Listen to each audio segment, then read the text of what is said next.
I'm Steve Sturdy. I'm a professor here in Science, Technology and Innovation Studies, and I work in the history and sociology of medical sciences and medical knowledge. So I've worked a lot on the development of the medical sciences in the late 19th, early 20th century, a sort of period that's often seen as a time of revolution in medicine and medical knowledge.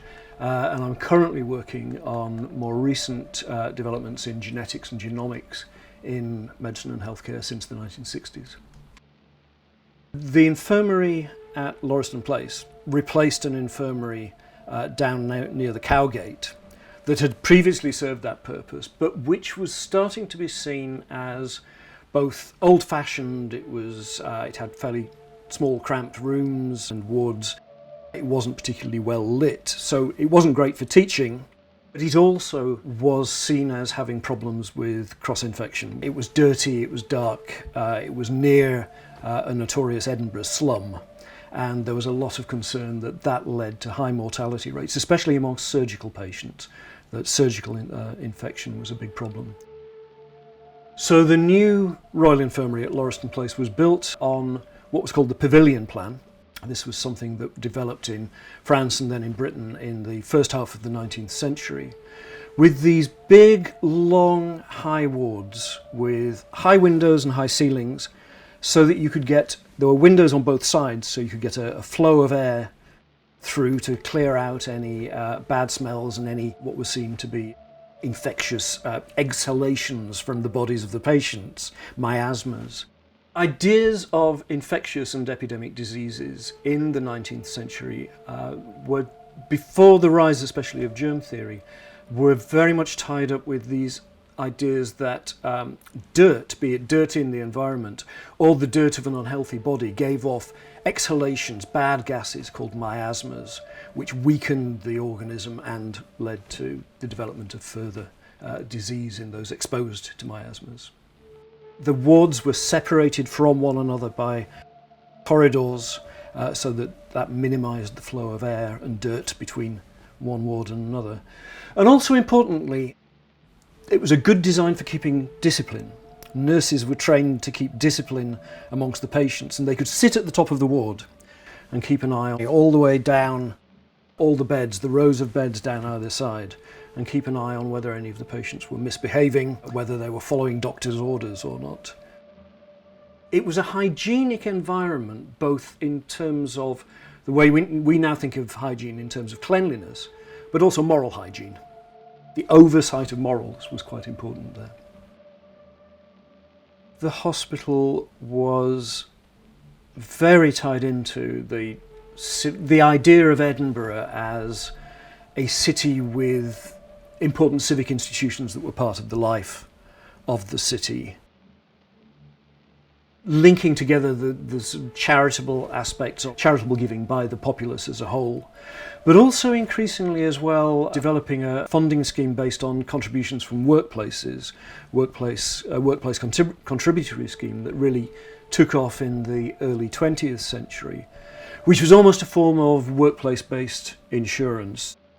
It was also, as a centre of medical expertise, quite linked to, well, particularly one of the most important businesses in Edinburgh in the 19th, early 20th century, which was the insurance industry, because the physicians and surgeons who practiced in the infirmary also increased their income by working as medical referees for the insurance companies, evaluating lives for life insurance, evaluating risks, looking at the statistics about different populations and assessing the risks of members of those populations.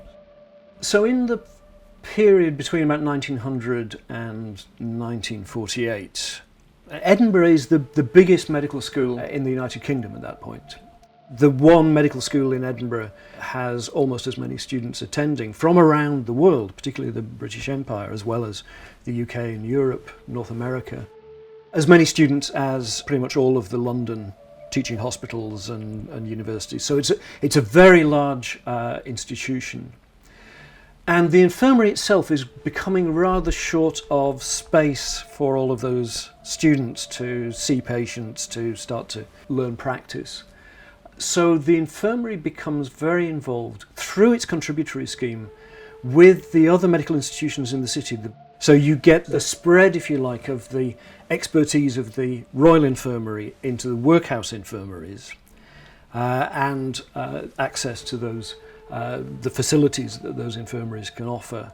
So that's, still the Western General, but there was also a Northern General and an Eastern General that time. The infirmary and the university teaching side of it spreads out across the medical institutions of the city, which also become integrated into a more integrated system of hospital care, which is in many ways, it helps to prepare the way for the NHS when it comes in 1948.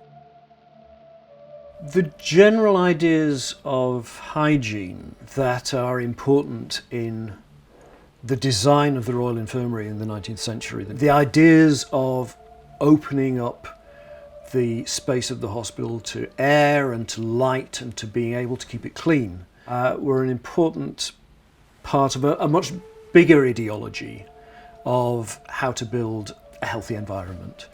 So concerns about, for instance, the health of the working class in Edinburgh's slums, the ideas of slum clearance, of supplying clean water, but also opening up the space to light and air. And again, that aspect of moral oversight, the fact that if you open up the slums, you can see what the poor are up to. There's a set of common ideas about what is a healthy environment, which the infirmary embodies, which start to be implemented as well in particularly the clearance of the old town slums. There was a big debate in the 19th century about whether it was simply caused by an unhealthy environment and an unhealthy lifestyle, or whether poverty and the inability to pay for a good diet was an important part of the poor health of the working class.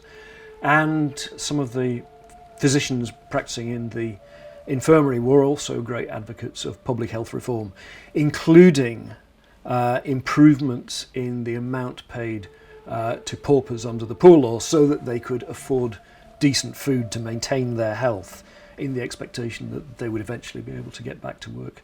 So feeding was part of the regimen in the infirmary, but it also informed political ideas about how social policy for the poor should be reformed. Patrick Geddes, as a town planner and as a sociologist, was very interested in the way in which towns and cities and their hinterlands worked as integrated units. And he also had the view that social adaptation involved knowing where your place was in that kind of integrated city or town life. One of his disciples, a physician called Brock, was very involved in the care of shell-shocked soldiers at Craiglockett Asylum here in Edinburgh, and he treated the poet Wilfred Owen. And part of Owen's therapy, on lines that Brock took from his understanding of Geddes's work, Brock had Wilfred Owen come down to the Cowgate, a notorious Edinburgh slum, to conduct a study of the life and economy of this part of the city, so that he could then become reintegrated socially and intellectually into the life of the city and the place around him, as part of his rehabilitation, if you like, from shell shock into ordinary life.